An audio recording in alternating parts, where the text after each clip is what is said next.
ഗുരുദേവ സാന്നിധ്യം കൊണ്ട് പവിത്രമായ ആലുവ തോട്ടുമുഖം വാൽമീകി കുന്ന് ശ്രീനാരായണ തീർത്ഥാടന കേന്ദ്രമാകുന്നു. ശ്രീനാരായണ ധർമ്മസംഘം ട്രസ്റ്റിന്റെ നേതൃത്വത്തിലാണ് വാൽമീകി കുന്നിൽ സൗകര്യങ്ങൾ ഒരുങ്ങുന്നത്.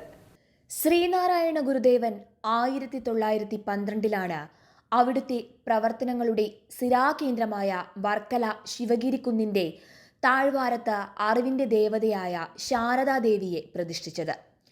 പ്രതിഷ്ഠ നിർവഹിച്ച 3-ാം ദിവസം ശിവഗിരി മഠത്തിൽ നിന്ന് തന്റെ ശിഷ്യനോടൊപ്പം പല പ്രദേശത്തുകൂടി സഞ്ചരിച്ച ഭക്തന്മാർ കാണിക്കയായി നൽകിയ പണം സ്വീകരിച്ച് ആലുവ പെരിയാർ നദിക്ക് സമീപമായി അദ്വൈതാശ്രമം സ്ഥാപിച്ചു.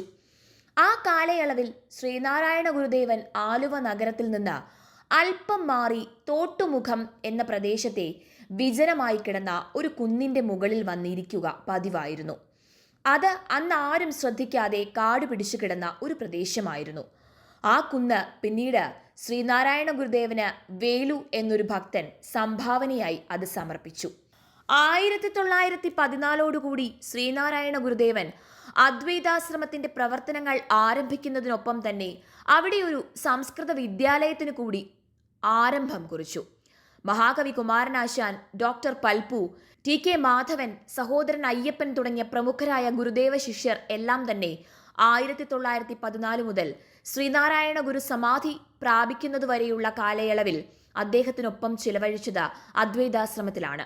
വേലു ശ്രീനാരായണ ഗുരുദേവന് ആ കുന്നു കൊടുത്തതിന് പിന്നിൽ ഒരു കഥയുണ്ട്. വേലു മുടിവെട്ട് കുലത്തൊഴിലായി സ്വീകരിച്ച ഒരു വ്യക്തിയായിരുന്നു. അങ്ങനെ ഒരു കുടുംബത്തിലാണ് പിറന്ന് വളർന്നത്.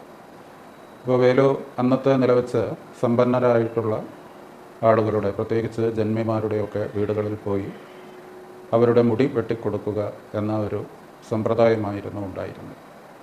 വേലു ഒരിക്കൽ അവിടെ ഉണ്ടായിരുന്ന ഒരു ജന്മിയുടെ വീട്ടിൽ മുടി വെട്ടുവാനായിട്ട് ചെല്ലുകയും സമയം വൈകി എന്ന പേരിൽ ആ ജന്മി വേലുവിനെ ക്രൂരമായി മർദ്ദിക്കുകയും ചെയ്തു. മർദ്ദനമെല്ലാം വേലു സ്വയം ഏറ്റുവാങ്ങി. ഒടുവിൽ മുടി വെട്ടിക്കൊണ്ടിരിക്കുന്ന സമയത്ത് ഉള്ളിൽ തിളച്ചു പൊങ്ങിയ രോഷം അതണപൊട്ടി ഒഴുകുകയും കയ്യിലിരുന്ന ക്ഷൗരക്കത്തി ഉപയോഗിച്ച് ആ ജന്മിയുടെ കഴുത്ത് മുറിച്ച് കളയുകയും ചെയ്തു. അയാൾ മരിച്ചുപോയി. അങ്ങനെ കൊലപാതകം ചെയ്തതിൻ്റെ പേരിൽ വേലു ജയിലിലുമായി. ജയിലിൽ നിന്ന് മോചിപ്പിക്കപ്പെട്ട വേലു സ്വന്തം നാട്ടിൽ തിരിച്ചെത്തിയപ്പോൾ ഒരു കൊലപാതകം നടത്തിയ ആൾ എന്ന നിലയിൽ സമൂഹം ഒന്നാകെ വേലുവിനെ ഒറ്റപ്പെടുത്തുകയും അങ്ങനെ ഒറ്റപ്പെടുത്തലിൻ്റെ തീവ്രയാതന അനുഭവിച്ചു കൊണ്ടിരിക്കുന്ന വേളയിൽ ഒരു ആശ്വാസം തേടി വേലു ആലുവ അദ്വൈതാശ്രമത്തിൽ എത്തിച്ചേരുന്നു.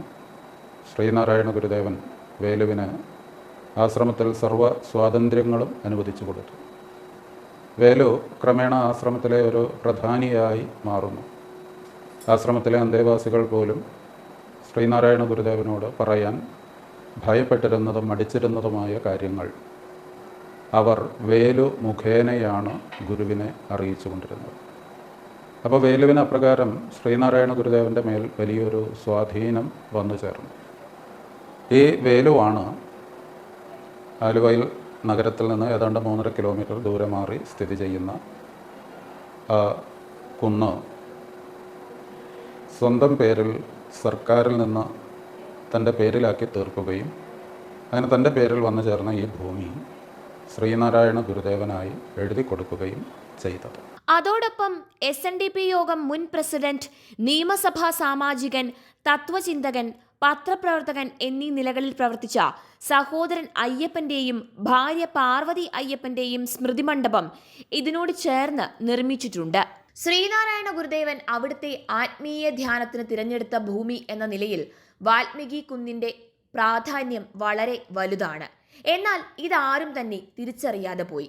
അതിനൊരു മാറ്റം വരുത്തുന്നതിനായി ആലുവ അദ്വൈതാശ്രമം സെക്രട്ടറി ശ്രീമദ് ധർമ്മചൈതന്യ സ്വാമികളുടെ നേതൃത്വത്തിലുള്ള പ്രവർത്തനങ്ങൾ ഇപ്പോൾ നടന്നു വരികയാണ്. ഗുരുദേവൻ തപസ്സനുഷ്ഠിച്ചിരുന്ന കൊടുതൂക്കി മല പോലെയും മരുത്വാമല പോലെയും പ്രധാനപ്പെട്ട തീർത്ഥാടന കേന്ദ്രമായി വാൽമീകി കുന്നിനെയും മാറ്റിയെടുക്കാനുള്ള കർമ്മ പദ്ധതികളാണ് ശ്രീനാരായണ ധർമ്മസംഘം ട്രസ്റ്റ് ആവിഷ്കരിച്ചിട്ടുള്ളത്.